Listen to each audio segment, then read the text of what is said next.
संबित पात्रा का जन्म 13 दिसंबर 1974 को बोकारो बिहार के एक उड़िया परिवार में हुआ था। बोकारो उस समय धनबाद जिले का हिस्सा था, जो अब झारखंड के एक जिले के नाम से जाना जाता है। संबित पात्रा का परिवार मूल रूप से उड़ीसा का रहने वाला था, जो रोजगार की तलाश में बोकारो तात्कालिक धनबाद बिहार में बस गया था।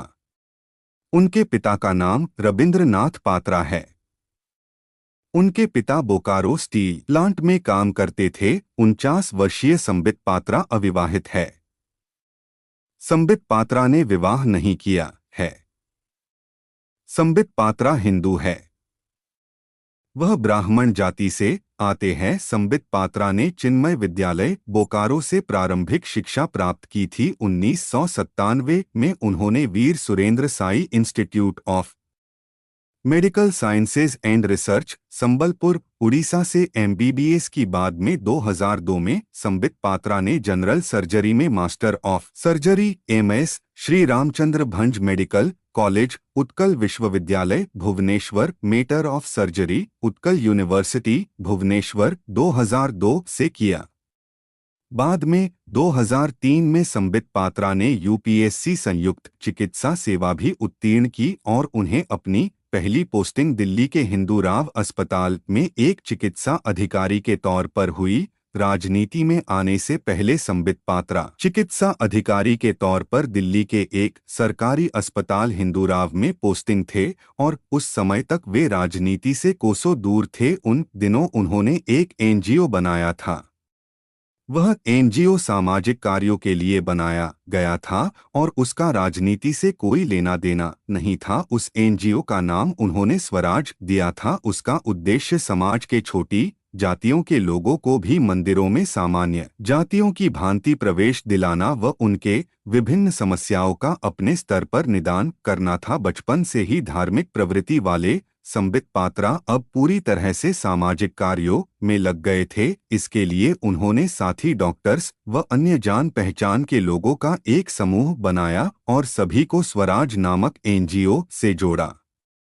वे लोग दिल्ली के पिछड़ी बस्तियों में जाते, वहां मेडिकल कैंप लगाकर उनकी निःशुल्क चिकित्सा करते। इतना ही नहीं, उन्होंने अनेक दलितों आदिवासियों को मंदिरों में प्रवेश दिलवाया और उन्हें अन्य सामाजिक सहयोग प्रदान किया। अब इसके लिए उन्हें कुछ कानूनों की आवश्यकता महसूस हुई तो उन्होंने केंद्र सरकार के पास इसके लिए सुझाव दिया, मगर तात्कालिक कांग्रेस वाली यूपीए सरकार इस पर कोई ध्यान नहीं दिया। उसके बाद संबित पात्रा भाजपा की ओर मुड़ गए और यहीं से संबित पात्रा का एक डॉक्टर सर्जन चिकित्सा अधिकारी से नेता बनने की यात्रा शुरू होती है। अन्य कई प्रसिद्ध नेताओं की भांति संबित पात्रा का शुरुआती जीवन छात्र राजनीति में नहीं बीता। संबित पात्रा राजनीति में आने से पहले एक सर्जन थे। इतना ही नहीं, उनके परिवार में भी कोई राजनीति में नहीं है। उन्होंने अपना करियर मेडिकल के क्षेत्र में बनाया, मगर बाद में वे स्वराज्य नामक एनजीओ के माध्यम से सामाजिक कार्यों में लग गए। बताया जाता है उन दिनों बीजेपी की दिल्ली इकाई के संगठन मंत्री विजय शर्मा की दृष्टि संबित पात्रा पर पड़ गई। फिर क्या था, संबित पात्रा का बीजेपी की दिल्ली इकाई में पकड़ मजबूत हो गई और 2010 में वे हरीश खुराना, नलिन कोहली, अमन सिन्हा जैसे प्रवक्ताओं की श्रेणी में शामिल हो गए।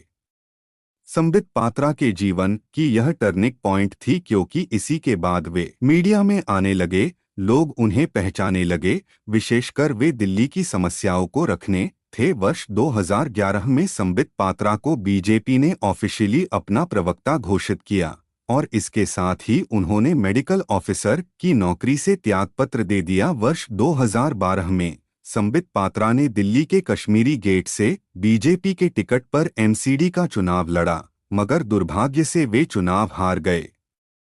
वे कांग्रेस के प्रत्याशी हर्ष शर्मा से 1391 वोटों से हार गए थे। उस चुनाव में उन्हें दूसरा स्थान मिला था। संबित पात्रा दिल्ली का एमसीडी चुनाव भले ही हार गए थे, मगर इस हार के बाद भी पार्टी में उनकी छवि खराब नहीं हुई और वे पार्टी के लिए लगातार काम करते रहे। वर्ष 2014 संबित पात्रा के लिए विशेष महत्वपूर्ण था, विशेषकर उनके राजनीतिक भविष्य के लिए, क्योंकि उसी वर्ष देश में लोकसभा का आम चुनाव था और पात्रा की भूमिका एक पार्टी प्रवक्ता के रूप में बहुत बढ़ गई थी। संबित पात्रा ने इस अवसर पर पार्टी का जमकर साथ दिया और उन्हीं दिनों वे देश के लगभग सभी टीवी चैनल्स के डिबेट्स ने दिखाई देने लगे। वे पार्टी की नीतियों को बड़े ही मजबूत और तार्किक तरीके से रखते थे, विरोधियों के कटु प्रश्नों के भी बड़े ही सहनशील व आदरपूर्वक उत्तर देते थे। 2014 में केंद्र में यूपीए शासन का अंत हुआ और देश में कमल खिला। देश में खुशी का माहौल था और इसमें अनेक नेताओं व पार्टी कार्यकर्ता का योगदान था, लेकिन एक योगदान संबित पात्रा का भी था। बीजेपी की 2014 की ऐतिहासिक जीत में संबित पात्रा की भी भूमिका रही थी। परिणाम यह हुआ कि केंद्र में मोदी सरकार के आते ही संबित पात्रा को भाजपा का राष्ट्रीय प्रवक्ता बना दिया, जो वे आज तक है। हालांकि संबित पात्रा 2019 का पुरी से लोकसभा चुनाव भी लड़ा, मगर दुर्भाग्य से श्री पात्रा की इस चुनाव में भी हार हुई, मगर बावजूद इसके संबित पात्रा एक अनमोल हीरे की भांति चमकते रहे। पार्टी में उनकी छवि खराब नहीं हुई।